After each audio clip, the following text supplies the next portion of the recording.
how do you fare in riding through New York City? What it's like being a lady, a girl riding?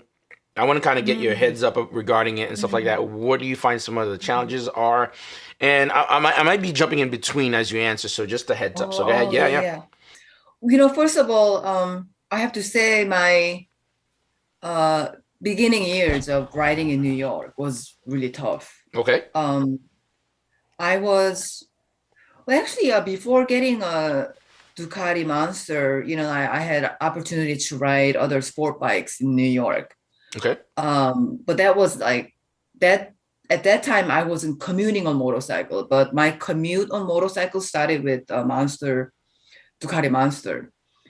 I have to say, I learned over time that like going out there riding in this city traffic is like kind of like going out in a battlefield.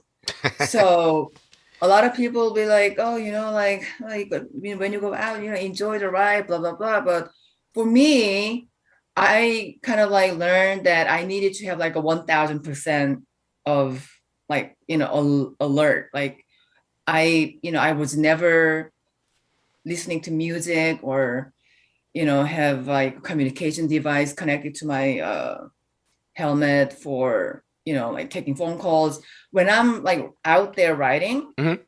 on a bike, I had to be concentrated like fully on the road because it's very hectic. Um, and I mean, like my friends will say this too, but like, when you're out there, you feel you're like you gotta ride like everybody's out to get you.